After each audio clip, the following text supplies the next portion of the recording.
Graduate Fellow. Please join me in welcoming Sivani.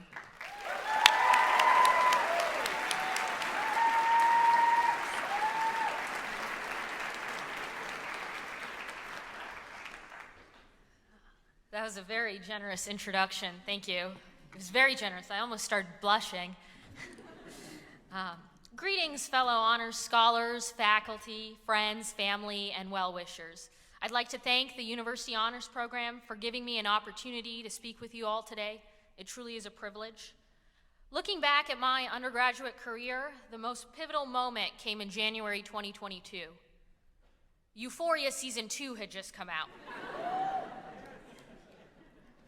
For those of you unfamiliar, Euphoria was a show that captured the attention of young people for, let's just say, its mature content.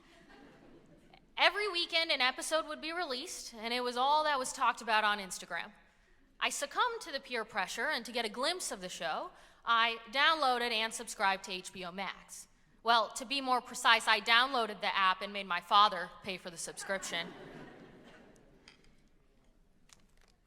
And no, the speech is not sponsored by HBO Max, despite the many references, though I thank them for the many hours of entertainment and procrastination during my undergraduate career, which I'm sure many of you can share in. But for me, neither entertainment nor procrastination came from Euphoria. I only lasted 2 episodes. Everyone has a different Euphoria tolerance. But I had HBO Max, and some brief scrolling led me to the show Chernobyl. Please bear with me, I am going somewhere with this speech beyond my streaming history. Chernobyl is a dramatic retelling of the 1986 Chernobyl nuclear meltdown and subsequent cleanup and containment efforts. In the final episode of the show, Soviet politician Boris Sherbina and chemist Valery Legasov, the 2 main leaders behind the cleanup efforts, discuss the accident. Boris, upon looking back at his career in Soviet politics, frankly a bit distressed and disillusioned by his government, says, "I'm an inconsequential man. I only stood next to people who mattered." Valery, the scientist, responds that while he might have had the science, it was Boris who made it happen. Boris found men who were willing to contribute money, materials, even their lives. Boris took Valery's scientific solution and turned it into a reality, despite it being unproven and potentially hazardous. And thus, Valery tells Boris, "You were the one who mattered most." As a student in the sciences, I was sure before I started watching this show that the hero would be a scientist like Valery. But by the end, I realized there was no single hero. Rather, it took a committed group of individuals from different backgrounds working together to address the immense challenges of Chernobyl. Simply put, I was humbled.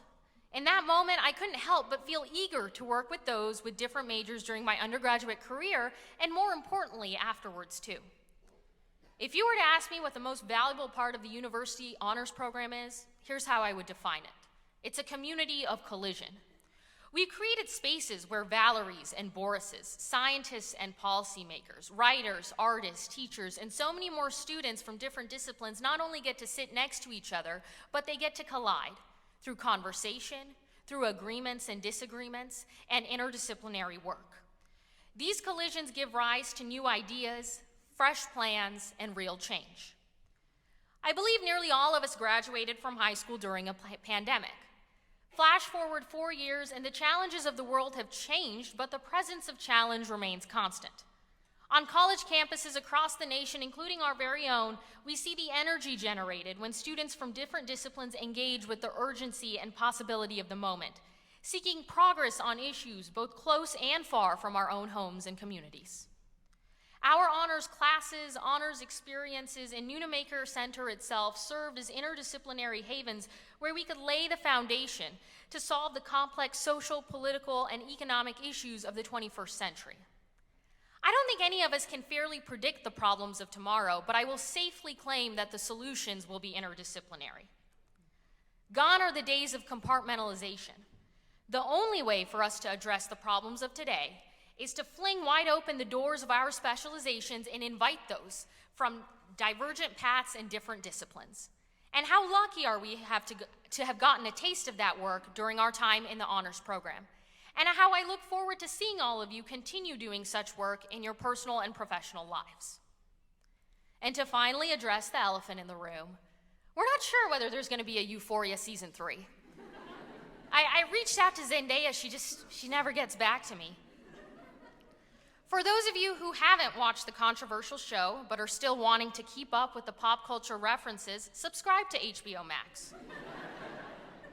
And while you're there, perhaps like me, you too will take the Euphoria to Chernobyl pipeline and give the historical drama a try. It just might lead you to your own epiphany about the power of interdisciplinary.